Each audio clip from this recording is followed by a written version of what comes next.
I've got great news. The communist revolution is coming to a town near you.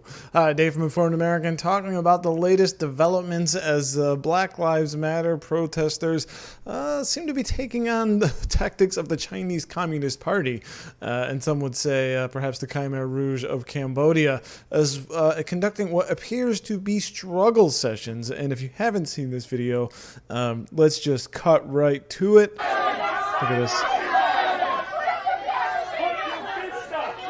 Have to raise your fist.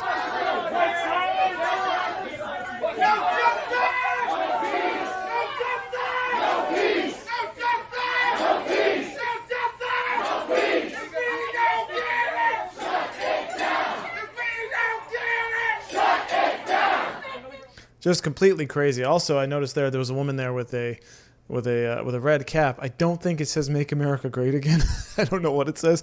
But this was not an isolated incident. We also saw another incident of a burgeoning struggle session trying to target and harass everyday citizens to join the cult, apparently, and raise your fist. And if you don't, you'll be harassed and intimidated. Here's another one here at a restaurant.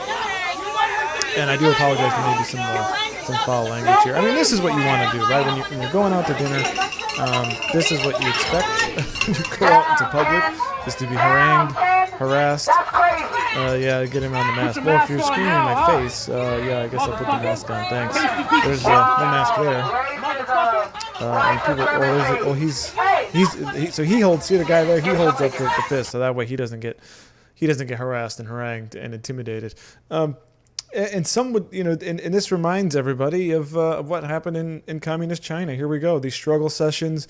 And this comes from New York Times, 1966 photo. The staff of a newspaper where Mr. Lee worked accused. I'm sorry, I'm just not good at Chinese here. The head of a local work group of following the capitalist line and opposing the mass movement. Sound familiar? A rebel group forced leaders of a rival group to kneel and be criticized outside Harbin's North Plaza Hotel in 1967.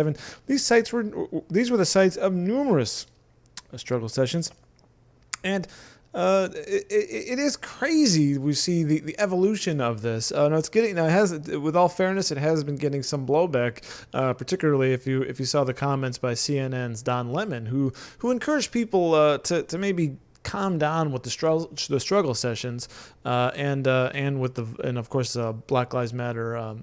Protest violence rioters saying that it's showing up in the polls. Not that this is bad or anything, but that people don't like it necessarily, and that may cause them to vote for President Trump.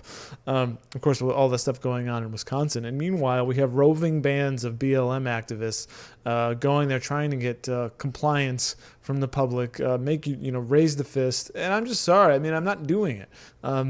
I won't. I'm not going to do it because this is cult-like behavior. This is insanity being taken over.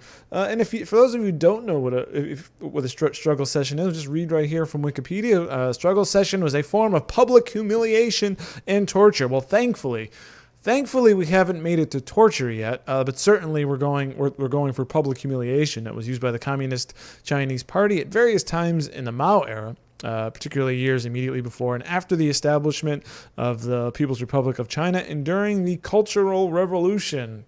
Can you see another cultural revolution springing up here? This is the key sentence here. The aim of a struggle session was to shape public opinion and humiliate, persecute, or thankfully we haven't gotten there yet, execute political rivals and those deemed class enemies. Now the difference now is that is the modern left compared to, say, the left of the Cultural Revolution. The Cultural Revolution left was a class-based revolution. So of course the communist revolutionaries were always for the working class, and anyone else that disagreed with them was a class traitor or a class enemy. You know how this goes. And then now the argument, it's more racial now than class. Certainly, I mean, class isn't even. I don't even know these people even talking about class at all. It's all about race, and that's where we are here, and that's the difference between now and then. And of course, obviously, well, certainly BLM, raise the fist kind of a thing, or you will be subjected to public humiliation. Now, going back here. It says, in general, the victim of a struggle session was forced to admit various crimes before a crowd of people. Maybe our version now will be to admit your racism or something like that. Who would verbally and physically abuse the victim until he or she confessed. Struggle sessions were often held at the workplace of the accused, but they were sometimes conducted in sports stadiums where large crowds would gather if the target was well known. Now, this is interesting because everything has been locked down in COVID. We can't gather in large groups. It remains to be seen, say, like with the NFL season starting up, what they're going to do about stadiums. But what we do know, if there's one thing we've learned during all of this, is that the only thing that is sanctioned is BLM protesting. I mean, we saw there people in the streets. We saw in the other case, the one person not wearing a mask when she was up. So maybe this will be the new sporting event coming up, and we can't have NFL. We can't maybe not have MLB, people in the stands or anything like that for baseball. But what we know will certainly be allowed is a large scale BLM demonstration. So could we see maybe in primetime television on ABC, CBS, CNN certainly would want to carry it. Maybe we'll broadcast struggle sessions live, make people raise the fist, and then we'll be humiliated. And if we're lucky, maybe we can get to torture. By the way, I did see another version, not just of Chinese. Some people have been comparing it to this. Pretty interesting. Will not be intimidated by the crowd and not going along.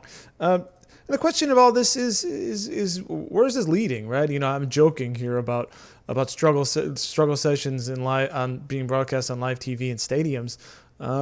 But the logic of this is there's no. In other words, these people aren't. They just say, we tried and we'll just give up. No, it never stops.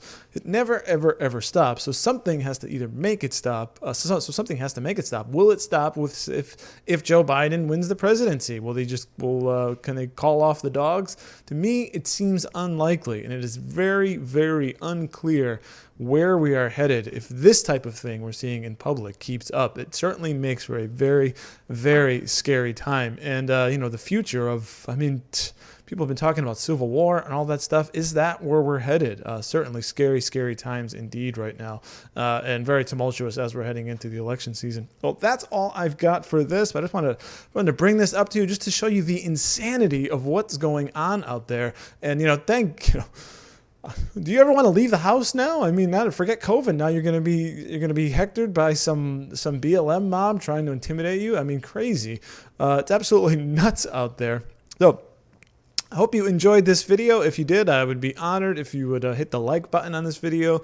Certainly subscribe to this channel so you can get more content like this. I'd love to know what you think about these so-called modern-day struggle sessions going on right now, and what your opinion is. Should it continue or should it stop? And maybe will we see these broadcast on live TV and sporting events since everything else is being potentially shut down or whatever? Love to know what you think about that. And of course, head on over to informedamerican.com where you can get real smart news in your inbox every single day. Thanks so much for watching.